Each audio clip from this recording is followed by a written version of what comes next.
Muy buenas noches una vez más.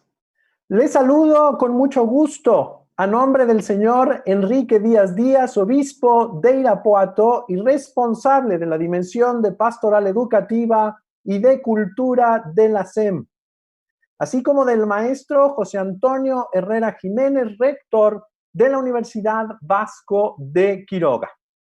Agradezco de antemano al gran equipo de producción de ambas instituciones que hacen posible salir en tiempo y forma en cada uno de nuestros encuentros a través de la radio y las redes sociales. Como recordarán, hace 21 días anunciamos la realización de Diálogos por la Esperanza especiales. Dijimos que por circunstancias o sucesos que ameriten agregar una transmisión a las semanales del día martes, llevaríamos a cabo estas transmisiones. Esta es la número 4. En esta ocasión, nuestras autoridades han considerado que el mensaje de la Pontificia Academia para la Vida, Dicasterio de la Santa Sede, ha publicado un título que se llama Humana Communitas en la era de la pandemia. Le ha puesto como subtítulo Consideraciones intempestivas sobre el renacimiento de la vida. Fue publicado el pasado 22 de julio. Nuestra producción les pondrá la liga en pantalla para que ustedes puedan conocer. Es precisamente un acontecimiento que nos exige salir para comunicar luces de esperanza en este tiempo complejo de emergencia que nos toca vivir. Este documento breve de 9 páginas contiene un discernimiento amplio, sereno, global, sobre los efectos, así como el contexto cultural, social, económico, ambiental y político de la pandemia COVID-19. Por supuesto, analiza a fondo el problema de salud en términos muy objetivos y sobre todo éticos. Está hecho en el estilo propio de un documento del magisterio de la Iglesia, pues no solo describe la situación, sino también define con lucidez evangélica los signos de los tiempos. Para esta ocasión tan especial, hemos invitado a dos grandes conocedores, a dos expertos de la doctrina social de la Iglesia, que están en el ambiente académico y eclesial a tiempo completo. Ambos son investigadores y docentes de prestigiados centros académicos del país. Ambos son promotores de publicaciones y organizadores entusiastas y asiduos de iniciativas académicas y pastorales. Agradezco en primer lugar al presbítero licenciado Armando González Escoto. Él pertenece al clero de la Arquidiócesis de Guadalajara. Es profesor y directivo en la Universidad del Valle de Atemajac. Estudió la licenciatura en Historia en la Universidad Pontificia Gregoriana de Roma. Es el responsable de la Pastoral de la Cultura de la provincia de Guadalajara. Es columnista de varios medios de comunicación, tanto de la Iglesia como del mundo, entre ellos El Informador, así como el periódico diocesano de Guadalajara Semanario. Ha coordinado distintas publicaciones de carácter histórico, así como de arte sacro. Buenas tardes, querido padre Armando, un gusto tenerlo de nueva cuenta en estas transmisiones. Igualmente, padre Eduardo, buenas tardes. Gracias, doy la bienvenida y también agradezco mucho la participación en esta transmisión del doctor Rodrigo Guerra López. Él es doctor en filosofía por la Academia Internacional de Filosofía en el Principado de Liechtenstein. Tiene el posgrado en humanismo universitario. Es licenciado en filosofía por la Universidad Popular Autónoma del Estado de Puebla. Es fundador del Centro de Investigación Social Avanzada, CISAF, que tiene sede en Querétaro. Es miembro del Consejo de Gobierno de la misma institución. Ha escrito distintos libros.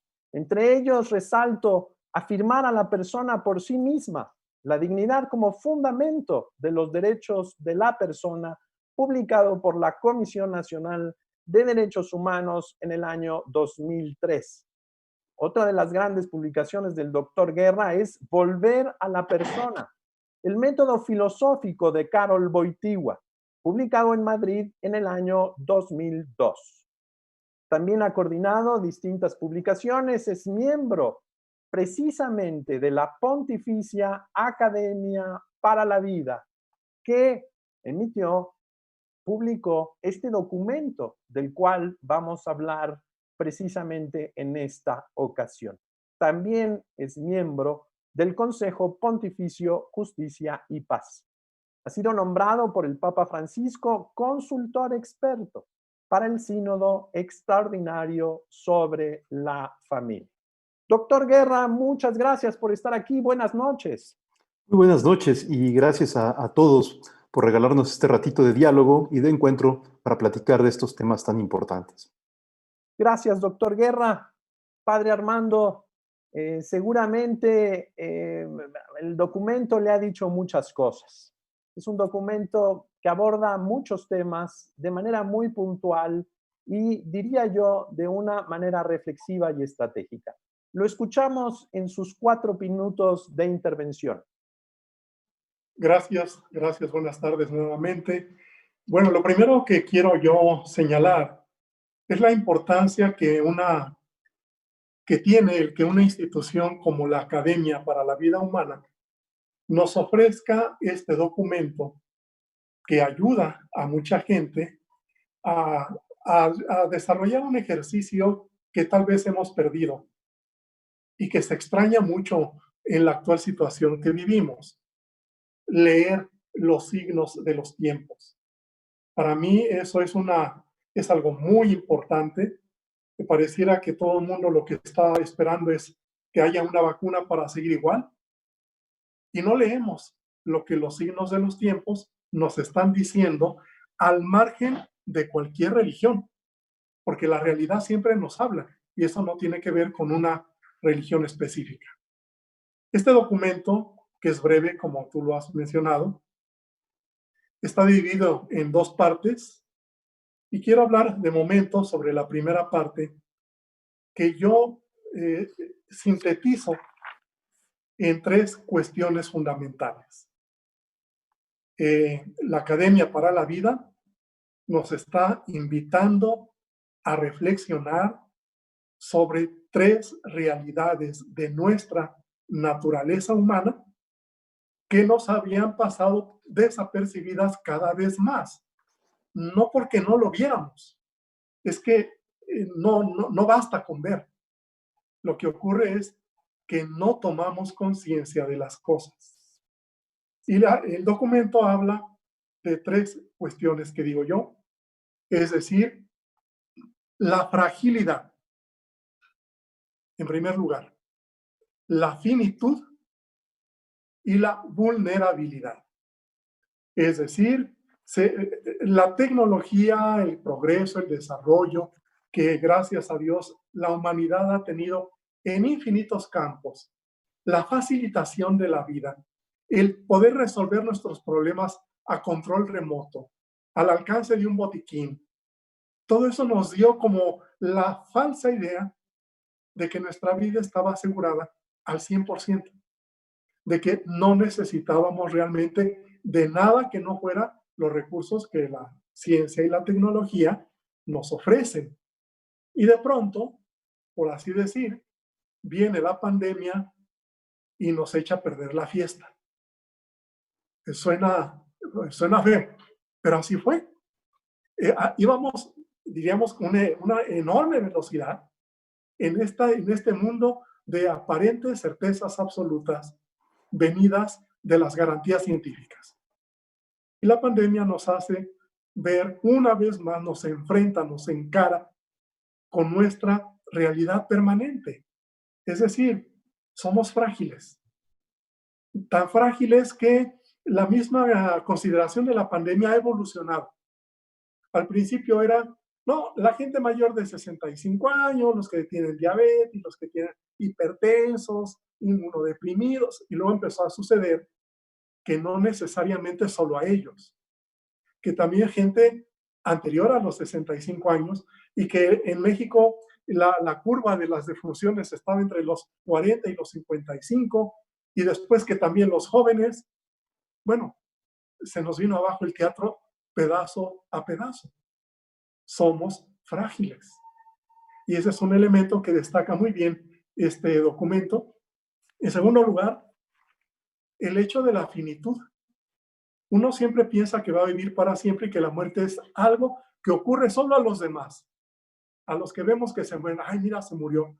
Pero uno nunca toma conciencia de su propia finitud, no solo en el campo de que nos hemos de morir, sino nuestra finitud en una infinidad de asuntos que creíamos resueltos o que creíamos de fácil solución y que no es así. El ejemplo claro, la solución es la vacuna. Y la gente dice, pero ¿por qué no está ya la vacuna? Nadie antes se había preguntado cuál es el proceso que se sigue para establecer una vacuna.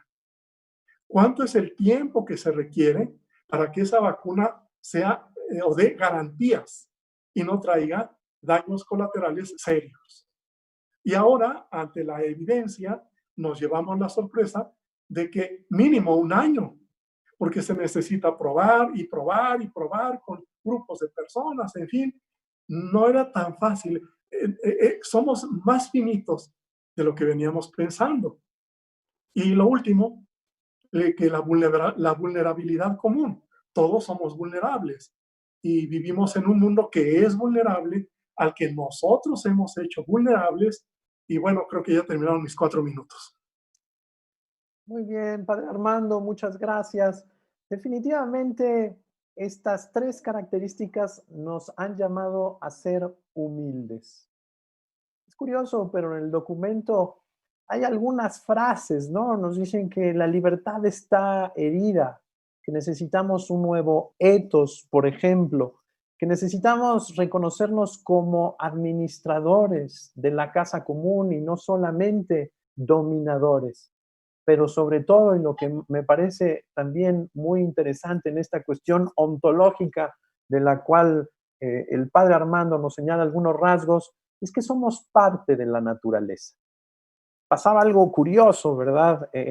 Sobre todo desde la industrialización para acá, el ser humano como que no se reconocía dentro de la naturaleza, como que no reconocía que estaba habitado por los terrenos, que es criatura, que es parte de esta creación y que precisamente tiene que responder ante un creador. Muchas gracias, Padre Armando. Doctor Guerra, lo escuchamos con mucha atención. Muchas gracias. El documento, como ya comentabas, Padre Eduardo, es un documento breve. No pretende ser un tratado global sobre la realidad sanitaria del mundo, sobre todos y cada uno de los detalles técnicos de la pandemia, mucho menos sobre cuestiones económicas o políticas involucradas en la coyuntura actual. Sin embargo, sí toca todas estas cuestiones para tratar de darnos un mensaje que, como tú decías, va más allá de la mirada superficial sobre la realidad.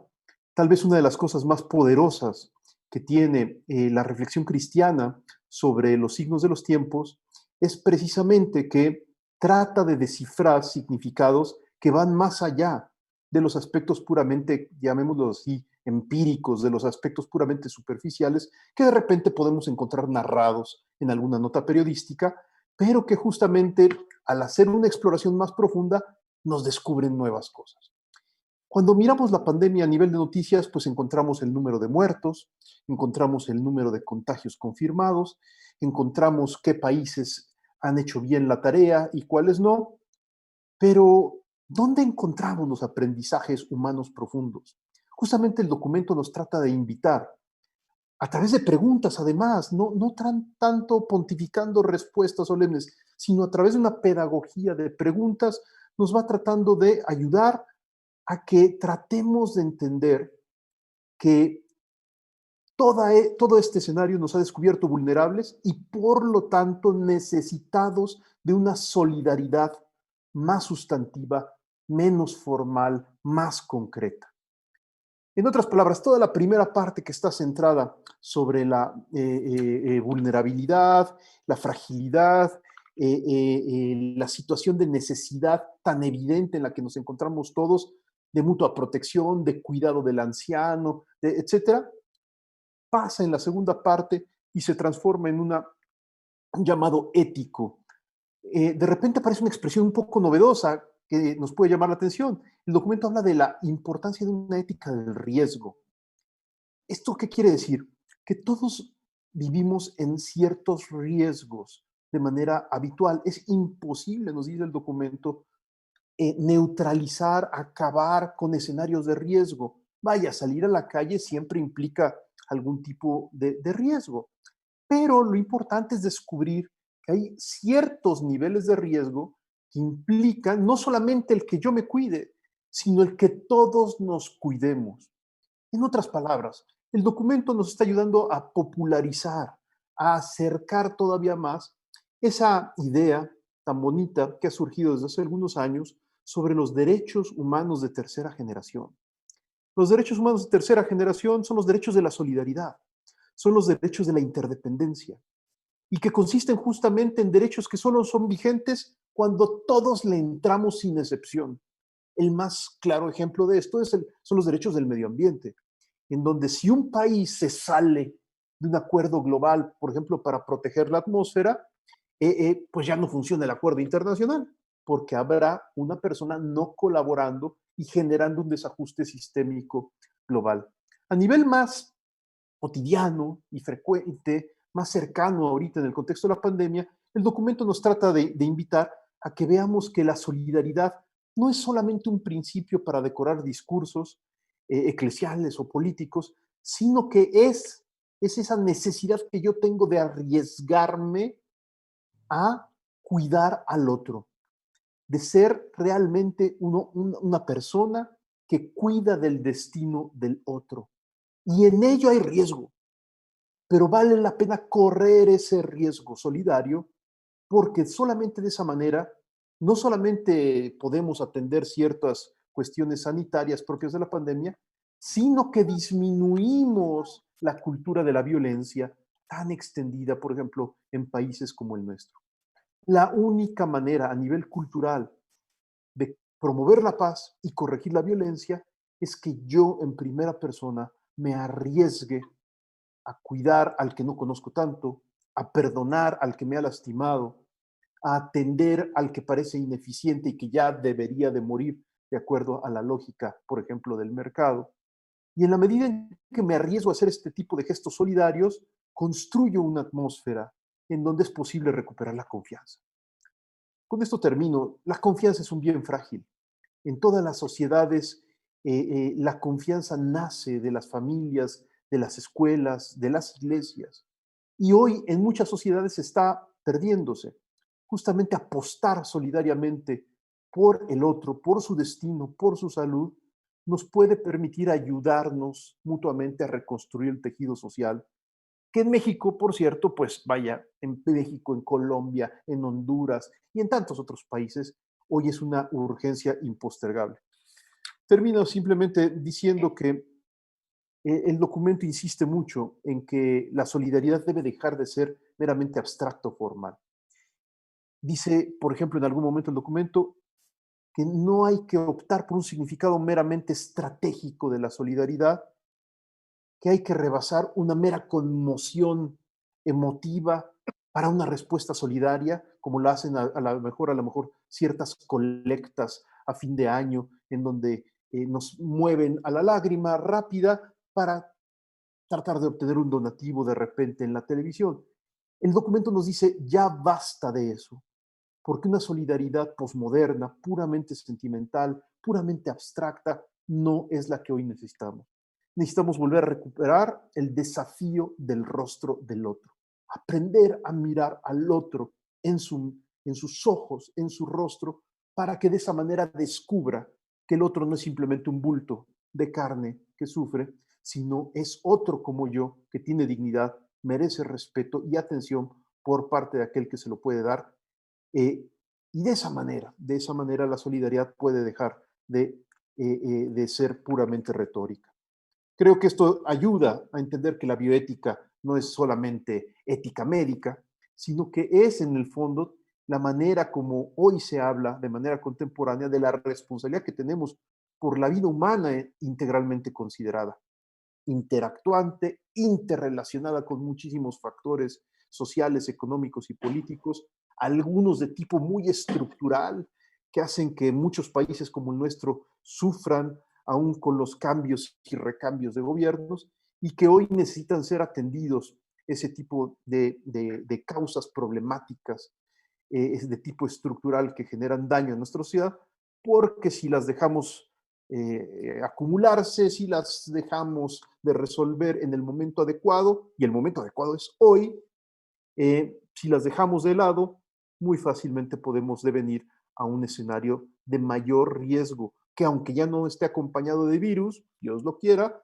pero que puede arrastrar muchas problemáticas que si no nos damos el permiso de resolver ahora, podemos crear las bases para un escenario todavía de mayor inequidad, de mayor desigualdad, de mayor pobreza, de mayor individualismo insolidario, y eso no le conviene a nadie, mucho menos a nuestro país tan lastimado.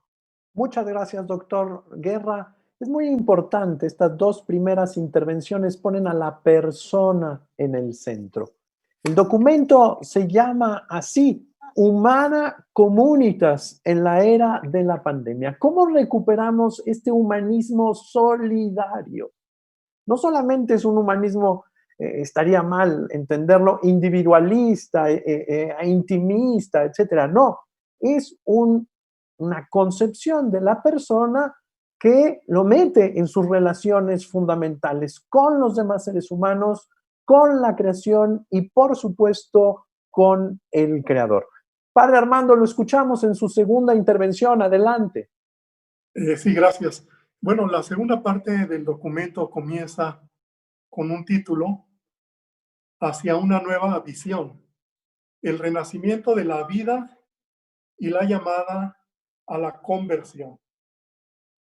Creo que el documento es también profético, pero su profetismo es, diríamos, un profetismo de fondo. Señala los comportamientos adecuados y a la vez muestra los comportamientos inadecuados. Y en ese sentido, considero que quienes han escrito el documento, los miembros de la Academia Pontificia, tienen a la vista el surgimiento de ese nuevo egoísmo de las naciones, que es un fenómeno muy reciente, muy contemporáneo, que en cierto modo había quedado matizado por el tema de la aldea global, pero que de pronto como que se rezaga y surge ahora un nuevo egoísmo de las naciones. Y pronto empezamos a ver que determinados países, bueno, ya sabemos cuál, por ejemplo, pues amenaza con salirse de la Organización Mundial de la Salud o se sale de acuerdos internacionales para la conservación del planeta negando que hay un problema en la naturaleza o incluso llega a acaparar de manera egoísta las medicinas para el tratamiento de quienes tienen esta enfermedad. En fin, ese renacer del egoísmo de las naciones es muy preocupante. Y yo creo que por eso el documento habla en la segunda parte de una llamada a la conversión de las personas, pero también, muy importante, de las naciones.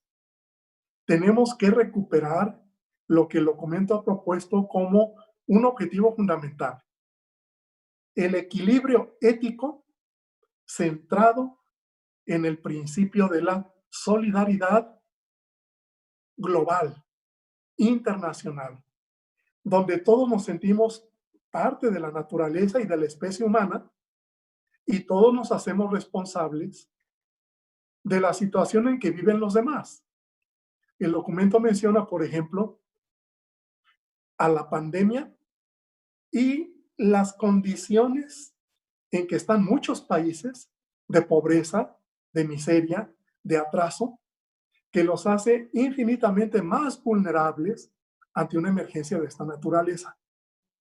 Y cómo, sin embargo, las naciones industrializadas, poderosas, ricas, que en cierta manera han manejado un poco mejor la situación, bueno, y que la gente no se ha enfermado tanto, no se ha muerto tanto, porque está bien alimentada, porque pertenece a otro nivel. Y pareciera que el que estas naciones estén en ese nivel de poder, como que es un mérito suyo, solamente suyo. Y como que si ellos no fueran responsables de la situación de miseria de otros países. No deberíamos olvidar que muchos de los países más pobres de la Tierra traen detrás una larga historia de colonización por naciones poderosas, que ahora sienten mucho orgullo de que no les va tan mal y de que van muy adelante y no asumen la responsabilidad del tamaño que haya sido en la situación de los demás pueblos de la Tierra. Considero fundamental lograr de veras ese equilibrio de la ética que se centre en esa solidaridad. Una solidaridad, como digo, que esté más allá de las naciones, más allá de los egoísmos nacionales, de la diversidad de clases, porque pasa a nivel internacional lo que pasa a nivel nacional. Hay pobres y hay ricos. Bueno, también hay naciones pobres y hay naciones ricas. Pero todos somos responsables tanto de la riqueza como de la pobreza. Y muchas veces la pobreza de los otros ha sido el costo de nuestra riqueza. Habría que, en ese punto sí, pienso que el documento es muy profético y lanza un llamado a un derecho humano universal al acceso a las mejores condiciones de salud para todos, universal. Pero también, y es un punto, no sé, a lo mejor el doctor Guerra lo va a tratar porque es un punto muy denso, la investigación científica responsable. Hablar de investigación científica responsable incluye muchísimos factores, pero yo lo menciono solamente de paso como las líneas hacia las que se encaminan las conclusiones del documento, que me parece, como lo reitero, muy oportuno, muy adecuado para leer los signos del tiempo que vivimos. Gracias. Muchas gracias, Padre Armando. Doctor Rodrigo Guerra, usted es un conocedor del pensamiento del Papa Francisco. Y en este documento están siempre estos opuestos, ¿no? Es decir, lo señalaba muy bien el Padre Armando, ¿no? Las grandes paradojas, ¿no? En la interconexión que nos ha metido, en lo global que nos ha metido pues esta pandemia en donde todos estamos de rodillas, por así decirlo, de manera muy gráfica, hay algunos que se quieren encerrar, ¿no? Entonces ahí está la paradoja, ¿no? El documento habla mucho de un tema que es muy delicado, que es la grande desigualdad planetaria en todos los accesos de salud, de educación, de economía, de explotación de los recursos naturales. Y por el otro lado, al hablar de esta desigualdad, llama a la solidaridad, llama a la generosidad, llama a ser mucho más equitativos. Es curioso, pero al hablar del desarrollo, al mismo tiempo habla de estos opuestos, ¿no? La avaricia que ha habido en la explotación de los recursos naturales y la llamada al cuidado de la casa común, en donde, por supuesto, no solamente están las cuestiones de flora, fauna, ecosistemas y demás, sino que está como centro el ser humano. Por favor, en su segunda intervención, doctor Rodrigo Guerra, espero que nos pudiera hablar esto del drama, del desequilibrio, pues sí, ¿verdad? De la no equidad que tenemos hoy en día. Lo escuchamos con atención. Muchas gracias, Padre Eduardo. En efecto, en buena medida este documento está dentro de la atmósfera que ha marcado Laudato Si, este importante documento del Papa Francisco sobre el cuidado de la casa común. Y justamente tanto en Laudato Si como en el documento de la Academia Provita se hacen señalamientos muy fuertes sobre las inequidades que existen en la sociedad contemporánea y que la pandemia ha ayudado a acentuar.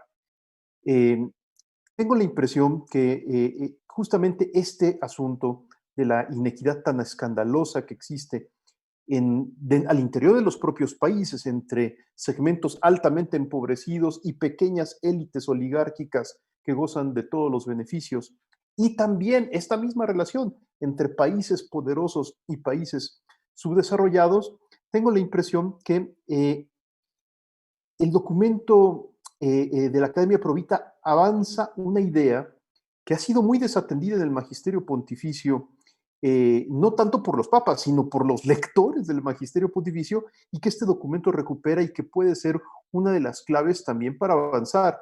Es uno de los puntos más ambiciosos de este documento, aun cuando ocupa apenas 2 líneas de extensión. ¿A qué me refiero? A que las tensiones políticas, económicas, estructurales tan graves que ponen en riesgo el bien común global exigen una nueva autoridad internacional de alcance global que atienda cuando el bien común está en riesgo.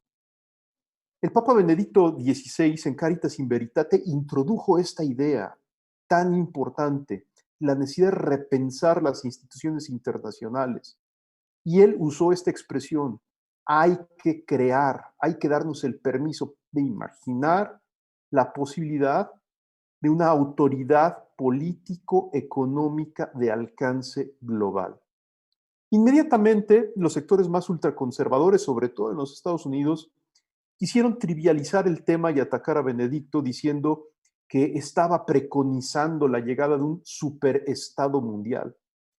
Y definitivamente no, esa no es la idea del Papa Benedicto, que ahora retoma el documento de la Academia Provita, sino la de que crear un sistema de instituciones subsidiarias que protejan el bien común global, cuidando de los bienes comunes regionales. No solamente en cuestiones políticas, cuando un país invade a otro o rompe el multilateralismo, sino también en cuestiones económicas. En otras palabras, hay otro documento muy importante de la Comisión Pontificia Justicia y Paz sobre las finanzas internacionales, en donde también en este documento se señala la necesidad de tener instancias reguladoras que hoy no existen, de la economía de cartera, de la economía financiera, que vive sin ningún tipo de normatividad de regulación responsable y hace que algunos países sean especialmente vulnerables. El caso más emblemático, pues, ha sido en los últimos 20 años, el caso argentino, en donde de un día para otro los bancos desaparecieron. ¿Por qué? Porque a través de una tecla de computadora se retiraron de golpe millones y millones de dólares de inversión financiera especulativa, y eso hizo que la economía argentina se hundiera en una crisis muy profunda en los primeros años del siglo XXI. ¿Por qué hago toda esta reflexión? Porque justo estos son los antecedentes que están detrás del documento que ahora la Academia Provita nos propone. En el documento se señala con gran fuerza la necesidad de cooperación internacional y de que exista una instancia que le permita al mundo necesitado de cooperación encontrar el aliento, el orden, la regulación, la gobernabilidad y la gobernanza para que entre todos podamos sobrevivir.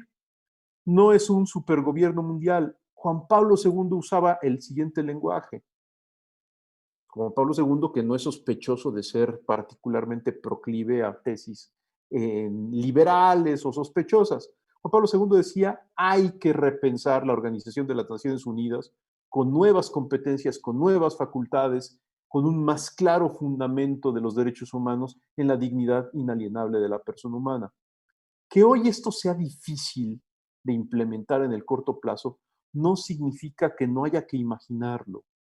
Cuando Jacques Maritain empezó a imaginar algo así antes de que terminara la Segunda Guerra Mundial, pues todo el mundo se burló de él porque había un conflicto monumental que no se veía para cuándo iba a terminar. Y justamente fue Jacques Maritain uno de los invitados por la UNESCO para colaborar en la redacción de la Declaración Universal de los Derechos Humanos. En otras palabras, vale la pena soñar porque cuando los sueños se hacen con responsabilidad y se anima a que entre todos construyamos un proyecto para preservar el bien común global, puede ser que dentro de algunos años podamos ver ese proyecto de manera más ordenada y responsable, ya implementado de alguna manera en el orden internacional. Las causas de la pobreza, lo sabemos hoy mejor que en el pasado, no son solamente personales. Cuando miramos cómo en el Antiguo y aún en el Nuevo Testamento se resuelven los problemas de injusticias y de pobreza y de exclusión, pues se convoca jubileos extraordinarios para pagar deudas, para perdonarlas, etcétera. Pero todavía no existe la comprensión de que muchas veces los pecados personales se cristalizan de manera estable en políticas públicas, en estructuras de poder, en leyes, y por lo tanto existe una dimensión estructural del pecado que es necesario atender con la lógica pertinente de los problemas estructurales. La Iglesia está particularmente consciente que hoy hay muchas dinámicas que no están en manos de uno u otro individuo aislado, sino que son tomas de decisión ya estables que han generado modos de ser, de obrar, de organizarse, no solamente a nivel comunitario, sino a nivel internacional. Yo ahorita hablaba hace un minuto sobre la economía financiera, que es uno de los ejemplos más impresionantes de ello. Nadie ha definido cómo debe de ser la economía financiera. Se ha dejado a que crezca y se establezca de manera espontánea. Eso necesita corrección y la corrección va a ayudar a que las inequidades tan dolorosas que venimos arrastrando de tanto tiempo puedan ser compensadas, puedan ser corregidas, como hoy lo visibiliza la pandemia, que esto es una urgencia impostergable que no debemos de dejar por más tiempo. Muchas gracias, doctor Rodrigo Guerra. Mientras ustedes formulan su minuto de conclusiones, hay muchas preguntas en este momento. Si les parece bien, hacemos 2 rondas, una muy pequeña, pues de unos cuantos segundos para contestar en lo más mínimo las preguntas, las muchas preguntas que tenemos, y la siguiente para 20 segundos también de conclusiones. La primera pregunta nos dice Gerardo, ¿hay condiciones para hablar y hacer caminos paso a paso para una nueva solidaridad? Pregunta Gerardo César Sánchez. Voy a hacer todas las preguntas, ustedes escogen algunas. Dice Claudia, tenemos que contribuir a la generosidad en la dinámica de prójimo. Parece ser que hay un fuerte y marcado individualismo. Natalia Alejandra Salinas Bravo nos dice, más que nunca es necesario fortalecer la solidaridad global. Todos somos responsables del bienestar de los demás. Federico Santos nos dice, me gustaría mucho que el doctor Guerra nos pudiera platicar un poco de la gestación del documento. Sin duda alguna, un miembro de la Academia Pontificia sería muy interesante en lo posible y en lo que les es permitido compartir algunas ideas. Miralda Miranda, saludos desde Ciudad Hidalgo, Michoacán. Juan Franco, muy claro, doctor Rodrigo Guerra. Carla Araoz, hay que repensar y reconsiderar qué significa el ser humano. Rosy Melgoza nos dice de manera muy clara, ¿verdad?, que nos intimida el darnos cuenta qué tan frágiles somos y cómo terminará nuestra vida, quizá en cualquier momento, más si somos jóvenes. Obvio, somos vulnerables, dice Patricia. Saludos, buenas tardes. Cris nos saluda desde La Piedad, desde la UNIVA La Piedad. Javier Emiliano también nos saluda. Nancy Castro también nos escribe desde la UNIVA. Felipe de Jesús saluda desde San Luis Potosí. También nos mandan saludos Norma Torres y por supuesto Ángeles Mejía, también de la UNIVA. Carmen Leticia, Jorge Estrada, saludos desde Mérida, Yucatán. Mónica, saludos también desde La Piedad. Tenemos muchos saludos y tenemos también el saludo del diácono Adolfo Prieto de la Arquidiócesis de México. 20 segundos, cada uno 20. Padre Armando, lo escuchamos. Bueno, desde luego, quisiera aprovechar esto para responder a una pregunta que salió por ahí. Si hay condiciones para construir la solidaridad. Y yo diría que las condiciones son por lo menos de dos tipos. Las históricas y las socioculturales. ¿Hay condiciones históricas? Sí. La gravedad de la pandemia y su repercusión económica tan crítica son condiciones históricas que efectivamente nos deben empujar a construir la solidaridad. Pero si la pregunta es, ¿hay condiciones socioculturales? Yo diría, pero justamente no. Lo que nos falla en este momento es que vivimos en una cultura que desde hace ya muchísimos años apostó seriamente al individualismo. Por lo tanto, una sociedad que ha venido educándose todo el tiempo en el individualismo no tendría las condiciones adecuadas para construir de pronto, de golpe, la solidaridad. Sin embargo, creo que si logramos caminar juntos en la lectura de las condiciones históricas, esas condiciones históricas nos pueden ayudar a modificar las condiciones socioculturales y entonces a partir de ahí sí construir una nueva solidaridad de todos los niveles, porque a fin de cuentas no hay que esperar que la solidaridad venga cuando finalmente las naciones se pongan de acuerdo o exista ese organismo un poco rector de, bueno, ya hay organismos rectores globales que no han funcionado. Si nos esperamos a que eso ocurra, pues ahí vamos a seguir. La solidaridad comienza hoy con la gente más cercana a mí mismo.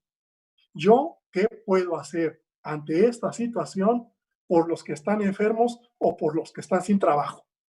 Esa es la solidaridad inmediata y de ahora. Como dijo en alguna ocasión la Madre Teresa de Calcuta, ustedes sigan discutiendo cómo acabar con la pobreza y a mí déjenme darles de comer a los pobres ahora. Bueno, seamos solidarios ahora mientras que el mundo logra finalmente crear esos nuevos mecanismos que tanto necesitamos. Muchas gracias, Padre Armando. Doctor Rodrigo Guerra, 20 segundos. 20 segundos. ¿Cómo se hace un documento de la Academia por la Vida? La Academia por la Vida es una academia científica. La academia científica más antigua del mundo es la Academia Pontificia de las Ciencias, que desde su origen ha incluido a católicos, a no católicos y aún a no creyentes. La Academia por la Vida de alguna manera es parte de esa dinámica que desde hace siglos la Iglesia ha alentado. Cuando se hacen documentos, lo que se hace es que se constituye un equipo de expertos, en este caso fueron como 20 personas que fuimos consultados, luego se hizo un equipo más reducido de 5 personas que pusimos a hacer borradores.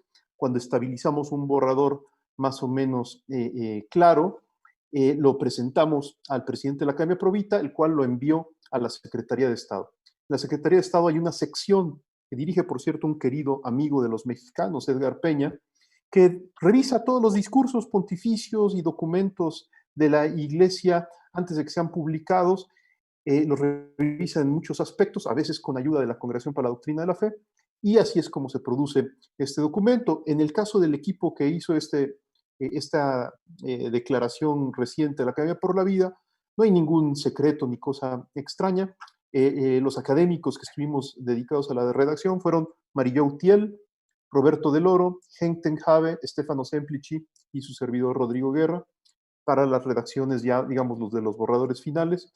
Y el espíritu sinodal que la Iglesia ha tenido medio acallado durante algunos siglos, hoy claramente nos invita a que laicos, obispos, sacerdotes, todos colaboremos desde nuestra especialidad, desde nuestra misión y carisma, pues al bien de la Iglesia. Y así es como la Iglesia también elabora sus documentos, preguntando a quién sabe, tratando de discernir luego, por supuesto, con la autoridad propia de la Iglesia, si esto es correcto y conforme a la fe, haciendo los matices y correcciones necesarias y publicando finalmente un cierto documento. En este caso, un documento de una academia pontificia que tiene ese valor. el ser una reflexión experta de tipo científico, humanístico y de inspiración cristiana. No es propiamente hablando un documento pontificio, no lo es, no lo es, pero sí es como muchos otros documentos de las academias pontificias, un referente para que los cristianos no nos sintamos despistados y podamos hablar también con los no cristianos en la construcción de la casa común que necesita ser fortalecida en estos momentos. Muchas gracias, doctor Guerra. Muy interesante conocer los antecedentes, los procesos, la estructuración, el diálogo en distintos niveles de nuestra iglesia. Ahí siguen, tenemos muchos comentarios. Gerardo Sánchez saluda al padre Armando González, lo felicita. Calpixki Martínez dice, son tiempos de mucha misericordia y caridad como hijos de Dios. Juan Franco, pues replantea esta cuestión del gobierno mundial. Heriberto Cavazos felicita y agradece a los expositores. José Luis Armendáriz Torres también felicita a nuestros expositores. Tenemos muchos comentarios en distintas plataformas de nuestras redes sociales. Quisiera pasar a la parte de las conclusiones. ¿Qué nos deja el documento? Yo quisiera que fuéramos así como que muy pastorales, ¿verdad? Les sugiero leer el documento de esta manera y poderle sacar la mayor pues jugo y por supuesto entrar en esta difusión del documento. Padre Armando, lo escuchamos, 20 segundos. Bueno, fundamentalmente si la lectura detenida, aquí hemos tenido que ser demasiado sintéticos, una lectura detenida y sobre cada párrafo que nos va presentando el documento, preguntarme qué tanto lo entiendo, qué tanto lo profundizo, cómo lo puedo aplicar a mi realidad concreta, párrafo por párrafo, hasta donde es posible, y llegar al final con siempre con dos compromisos. Uno, divulgarlo, porque uno de los grandes problemas de los documentos pontificios es que no se divulgan suficientemente. Entonces, divulgar el documento y, en segundo lugar, aplicarlo. Muchas gracias, muy amable, padre. Agradezco de nueva cuenta su disposición. Lo hemos tenido ya en 2 ocasiones en estos diálogos por la esperanza. Doctor Rodrigo Guerra, lo escuchamos en sus conclusiones. Sí, simplemente decir que este documento, como otros del Papa Francisco, como Laudato Si, por ejemplo, son documentos que nos ayudan a superar la fácil tentación de las teorías de la conspiración. En muchos ambientes católicos hoy en día, gracias a las redes sociales, se distribuyen cosas buenas, pero también muchas veces pseudociencia, irracionalismo. Se tratan de simplificar cosas complejas atribuyéndole a un solo hombre, a un solo grupo secreto, la causa de todos los males. Justamente el Concilio Vaticano II y luego el magisterio de todos los papas después del concilio nos han ayudado a que nunca caigamos en simplificaciones facilonas en donde pareciera que el secreto de la historia está depositado en la acción de unos cuantos malos que gobiernan el mundo, sino que veamos que realmente la manera cristiana de leer las cosas siempre afirma primero la positividad de todo lo que hay, aún de nuestros enemigos. Y después de afirmar esa positividad, ve también las que puedan ser deficiencias o límites. Es este método que privilegia primero la verdad, el bien y la belleza, y a la luz de los cuales se puede comprender el error, el mal y la fealdad, que Tomás de Aquino, Karol Wojtyla y hoy el Papa Francisco nos ayudan a conducir a la Iglesia y a leer, sí con dramatismo, pero jamás con derrotismo, el escenario contemporáneo. Por supuesto que estas grandes pruebas que vive la humanidad no están fuera del horizonte de la esperanza. Más para los mexicanos, en donde debemos ya estar conscientes que dentro de 10 años estaremos celebrando el 5º centenario de las apariciones de la Virgen de Guadalupe y dentro de 13 años el 2º milenio de la redención. Con este horizonte 2031-2033 tenemos que entender que todas estas pruebas, estas dificultades, no son una catástrofe apocalíptica, sino son justamente el camino de purificación que Dios permite en momentos claves para que podamos, con alegría, reproponer, no reaccionariamente, sino alegremente, la novedad del cristianismo y del evangelio en el mundo actual. Creo que esto ayuda bastante a ello. Muchas gracias, doctor Rodrigo Guerra. Yo quisiera concluir con una sola idea. La Iglesia, particularmente desde nuestro querido Papa Emérito Benedicto XVI, ha propuesto un desarrollo humano, integral, solidario, sustentable. Me parece que el grande reto es entrar en una dinámica de interconexión, de diálogo y encuentro para promover este desarrollo para todos los seres humanos que habitamos esta casa común, como bien lo señala y lo retoma el Papa en su extraordinaria encíclica Laudato Si. Les agradezco muchísimo, doctor Rodrigo Guerra, un gusto. Gracias por compartirnos esta experiencia, no solamente un documento, sino una experiencia. Fue muy valioso. Padre Armando González Escoto, de nueva cuenta, mi gratitud y pues mi amistad ahí fraterna. Gracias a todos. Mañana tenemos una grande transmisión. Hablaremos de las cuestiones de salud pública y las cuestiones médicas. Hablaremos lo que viene con relación a la vacuna, los cuidados que tenemos que tener en ambientes cerrados y lo haremos con dos expertos del tema. Mañana cambiaremos un poco de horario, no es a las 7 de la noche, es a las 7:30, pero los esperamos y les pedimos que nos ayuden a difundir, para clarificar, para iluminar y para seguir generando estos diálogos por la esperanza. Gracias de nuevo a todo nuestro equipo de producción y un saludo. Buenas noches. Muchas gracias. Buenas noches.